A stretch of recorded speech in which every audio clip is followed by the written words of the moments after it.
on social media. Tribal is law, and feudal is its practice. It is one thing to do such, to question and impugn our honor, but no longer should we, as men, suffer further injury toward our nature and our dignity. We spend the majority of what little life we have chasing the specter of our humiliation, something that doesn't exist, a reward for the acceptance, the flagellation and injustice thrust upon good and moral men, a recompense for the years of sufferance, something we've been told by our mothers, by storybooks, and by teachers. It is there, we just have to be a good man and search for it. And after many years of sorrow that we endure, the many fallen brothers, their bowels and white feathers we have crawled through, in some pointless conflicts that we are tricked and forced into dying for, and participating in, for the protection of our loved ones, just to realize that there is no such reward, a concoction, a fairy tale, for the sole benefit of other people, like a child finding out for the first time that Santa Claus doesn't exist, and that the sole purpose of this deception was to take away your toys, your life, and give them to those who already have all the toys and advantages they would ever need, and you could ever wish for. For the midst of woe, all you're left with is an empty box of dreams and the memory of once having a sense of wonder and romance, that there will be someone that would compensate you for your years of sacrifice and selflessness with respect, appreciation and affection, when in reality all those closest to you, in the most wickedest betrayal, were only priming you for the exploitation of your existence, to permanently give away your blood, sweat and tears for the transient privilege of their presence, and your gut-wrenching pain. And those most indebted to you get to walk away, and even curse you for your tireless efforts, with your only comfort is that dream in which you died. Men removed the scales from your eyes, and the shackles of tyrannical society from your ankles, that uses men to power it, and the pyre of men's bodies to keep the machines working, and the men's blood that greases the wheels. If a man throws another man under the bus, into the gears to acquire something, or the furtherment of a label, is a traitor to mankind.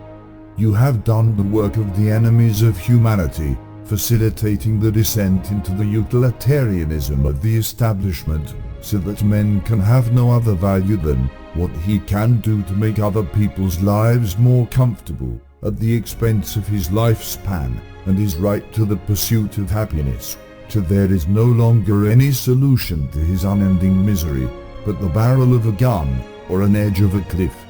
The manosphere wake up.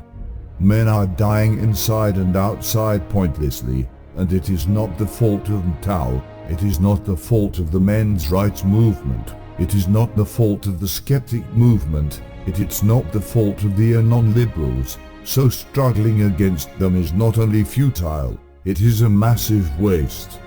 It is power of some, through the many, at the hands of regressive liberalism, suppressive conservatism, social justice terrorism, governments, feminism, popularity and identity politics, evolutionary psychology, hateful religious beliefs, censorship, biology, bigotry, and the suppression of free speech and freedom by the inherent natures of men and women, good or evil, which guides us to the detriment of men and the deification of femininity.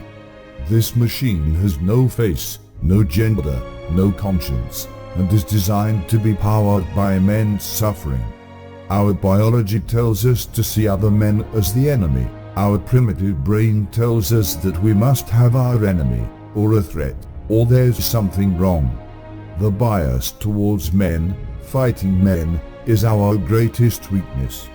We all must accept, whether Christian or atheist, traditionalism is gone, and it is never coming back. If you are a believer in evolution, then evolve and stand steadfast with your unmaterialist brothers fighting and dying next to you in the trenches. If you are a creationist, accept that in Christ all, men, slave, free, black, white, are created equal, Galatians, in rights, expression and the pursuit of happiness. Stand by your secular brothers, MRA and Tau. Except that a marriage is a slave contract, established by men, to service the interests of women, not a mandate from God. Quote, Isaac took Rebekah into his tent and she became his wife. End quote. No slave contract, no sanctity in a ceremony, no blue pill. Marriage is a sympathetic ceremonial adaptation, created by human beings, not by a divinity, but created by the church to make money, and enslave men to women to support in sickness, and in health, life and in death, as long as she feels it is advantageous to her.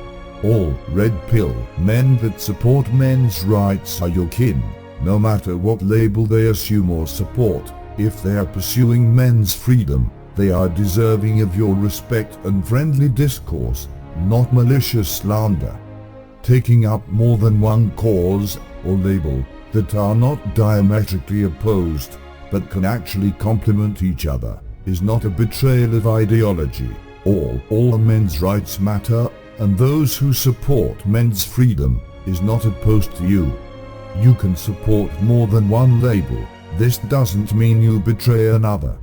If you fight for one thing, it doesn't mean you're betraying morals or doctrine, just because ideologues are the most vocal. This is what I was going to try to demonstrate in my channel, but because of limitations it's developing too late. When concerned with men's rights, seeking scholarly pursuits, or stating biological facts, doesn't mean that you have ceased identifying as Mtao. Or highlighting progress deficiencies does not mean that you have stopped supporting men's rights advocacy. Alternatively, becoming a Mtao does not preclude you from being a men's rights advocate.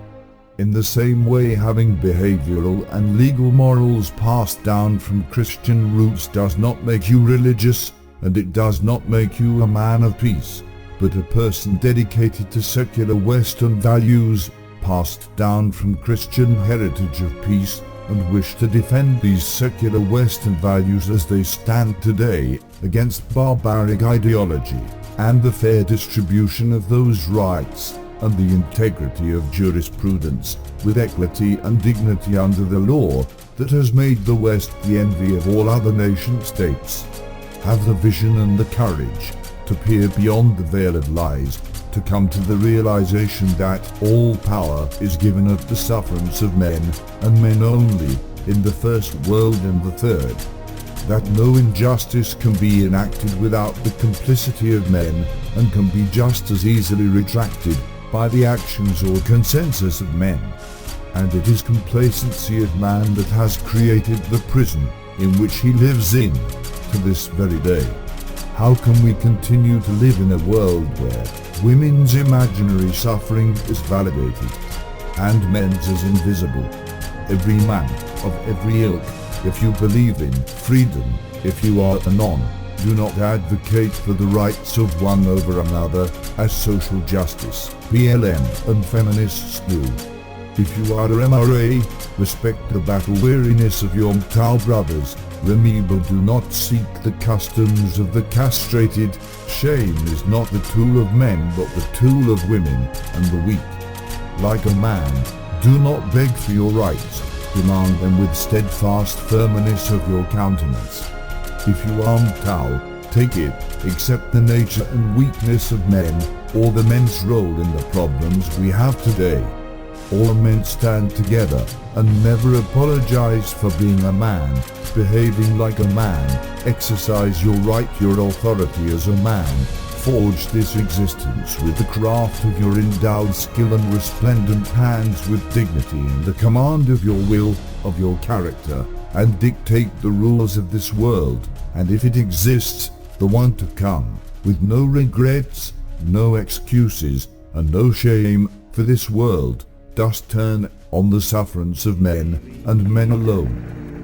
Last for 1,000 years, men will still say, this was their finest hour.